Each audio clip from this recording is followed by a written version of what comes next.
नमस्कार दोस्तों, बहुत बहुत अभिनंदन है आप सभी मित्रों का दिव्य सृजन स्पिरिचुअल के प्रातः 7 बजे कथा की श्रृंखला में। दोस्तों, आज की महात्मा बुद्ध की जीवन लीला का शीर्षक है आनंद ही आनंद। शाक्य राज्य से निकलकर बुद्ध ने 120 भिक्षुओं के साथ उत्तरी कौशल के क्षेत्र में प्रवेश किया। वह अनुप्रिया नगर के समीप के उद्यान में ठहरे। बुद्ध के साथ सारिपुत्र, कालुदई, नंद और श्रामणेर राहुल के अलावा उच्च घरानों के अनेक युवा भिक्षु भी थे। कपिल वस्तु से रवाना होने के 1 महीने बाद महानाम और अनिरुद्ध नाम के शाक्य वंश के 2 युवकों के मन में आया कि वह भी गृह त्याग कर भिक्षु की प्रवज्ञा ले लें। उनके परिवार के तीनों ऋतुओं के लिए अलग अलग महल थे। महानाम के अनेक मित्र जब भिक्षु बन गए तो उसके मन में भी आया कि वह भी भिक्षु बन जाए, लेकिन जब उसे ज्ञात हुआ कि उसका भाई भी भिक्षु बनने की इच्छा रखता है तो उसने अपना विचार बदल दिया। उसके परिवार में 2 ही बेटे थे।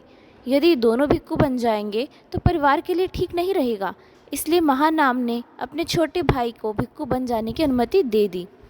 जब अनिरुद्ध ने अपनी माता से भिक्षु बनने की अनुमति चाही तो उसने विरोध किया।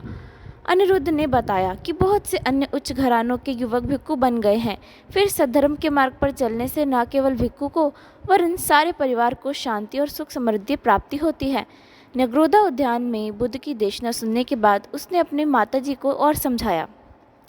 इस पर उन्होंने उसे भिक्षु बनने की अनुमति दे दी, बशर्ते कि उसका मित्र भद्दिय भी भिक्षु बन जाए। उसकी माता को पता था कि भद्दिय राजघराने का सदस्य है और सरकार में उच्च पद पर आसीन है, इसलिए अपने उत्तरदायित्वों और उच्च प्रतिष्ठा को त्याग कर वह कभी भिक्षु नहीं बनेगा। भद्दिय उत्तरी राज्य का शासक था। उसके पास बहुत से सैनिक थे और महल के चारों ओर दिन रात पहरा रहता था। अनिरुद्ध शीघ्र ही भद्दिय के पास गया और कहा, मैं बुद्ध का शिष्य बनने के लिए गृह त्याग कर भिक्षु बनना चाहता हूँ, किंतु तुम्हारे कारण नहीं बन पा रहा।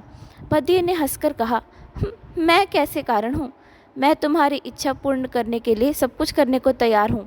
अनिरुद्ध ने सब घटनाक्रम सुनाकर कहा, मैं तभी भिक्षु बन सकता हूँ जब तुम भी मेरे साथ भिक्षु बनो। अभी आपने कहा है कि आप मेरे लिए कुछ भी कर सकते हैं।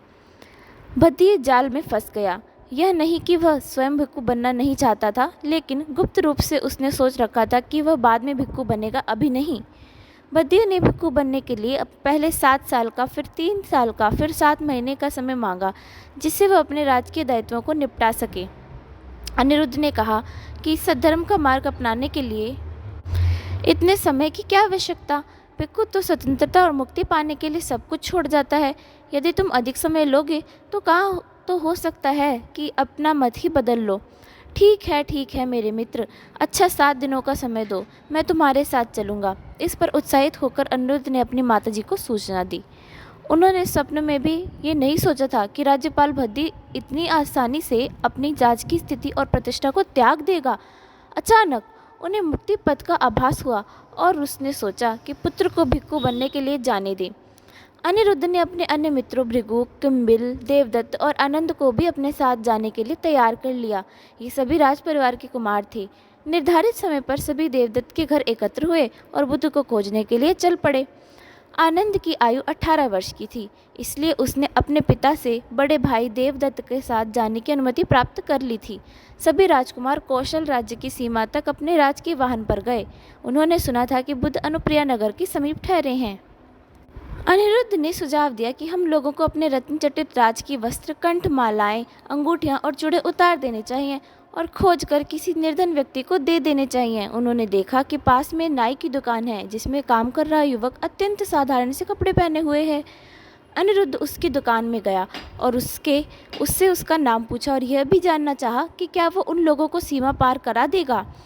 उपाली नामक वह युवक सहर्ष उनके साथ रास्ता बताते हुए गया। उपाली को छोड़ने से पहले राजकुमारों ने मूल्यवान रत्न खचित वस्त्र और आभूषण उसे दिए। हम लोग बुद्ध के अनुयायी बनकर भिक्षु बन रहे हैं, इसलिए इन मूल्यवान वस्त्रों की अब कोई आवश्यकता नहीं। इन वस्त्रों को हम तुम्हें देते हैं। इन्हें बेचकर तुम आराम का जीवन सदैव व्यतीत कर सकोगे। राजकुमारों को सीमा पार कराने के बाद जब उपाली ने वस्त्रों की गठरी खोली तो रत्नों और सोने की चमक से उसकी आंखें चुंधिया गई। वह नीच जाति और गरीब परिवार का था और उसने एक अंगूठी तक नहीं देखी थी, और अब इतने वस्त्राभूषण पाकर वो प्रसन्न होने के बजाय आतंक से भर गया था कि लोग इन्हें प्राप्त करने के लिए उसे ही मार डालेंगे। उसने सारे वस्त्राभूषण पोटली में कसकर बांध दिए।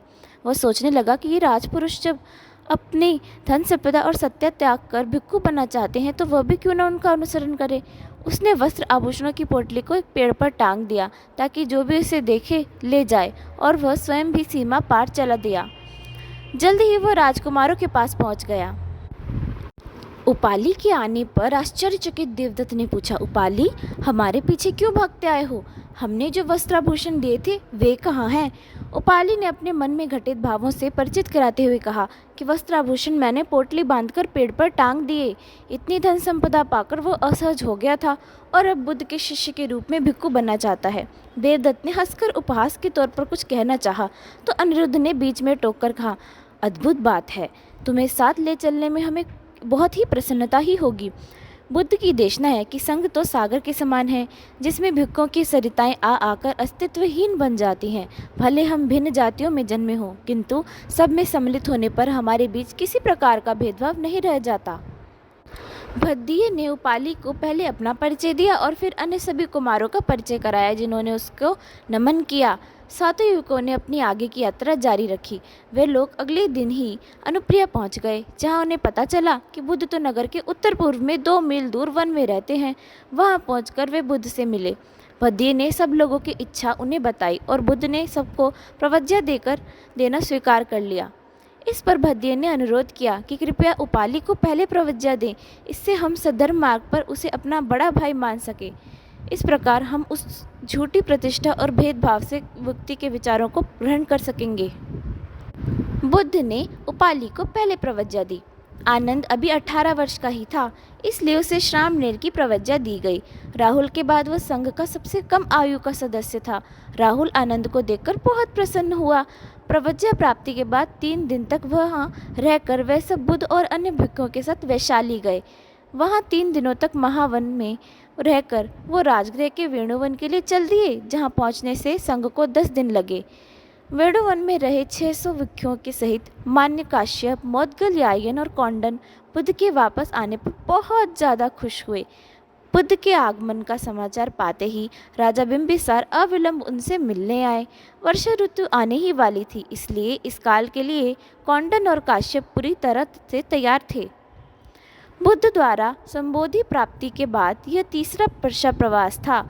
उन्होंने पहला वर्षा प्रवास मृगदाय में किया था और दूसरा वेणुवन में। राज्यपाल का पद स्वीकार करने से पूर्व भद्दी ने आध्यात्मिक अध्ययन किया था।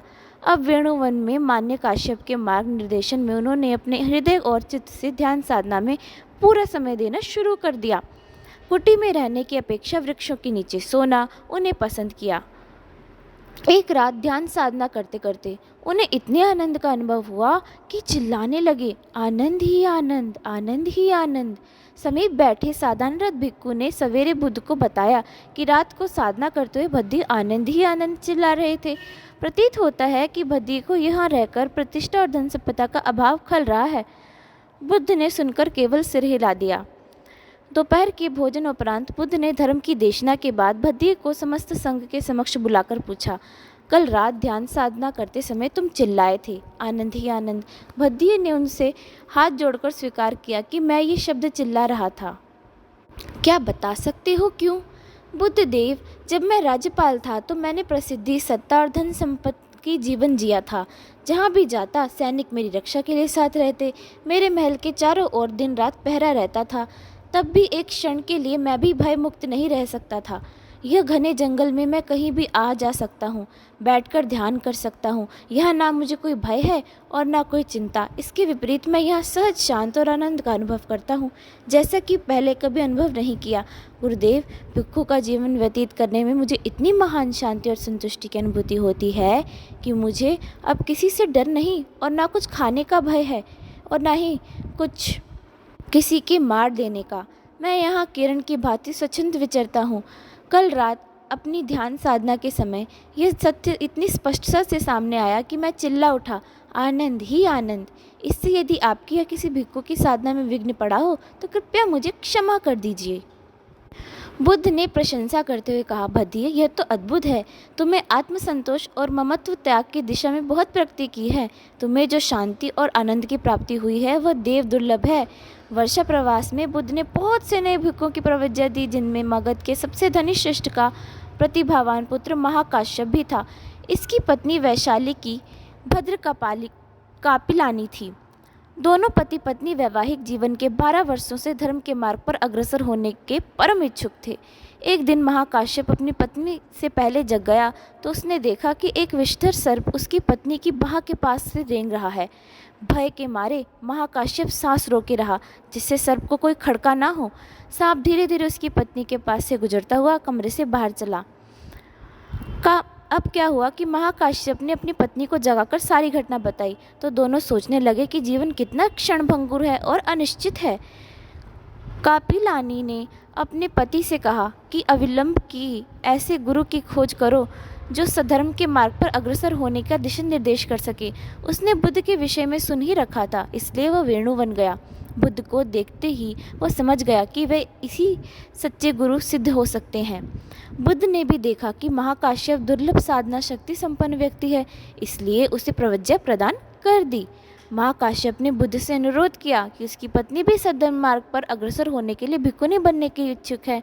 बुद्ध ने कहा कि संघ में भिक्षुनियों को प्रवेश देने का उपयुक्त समय अभी नहीं आया है। उसे संघ की सदस्यता बनने हेतु अभी कुछ समय तक प्रतीक्षा करनी पड़ेगी।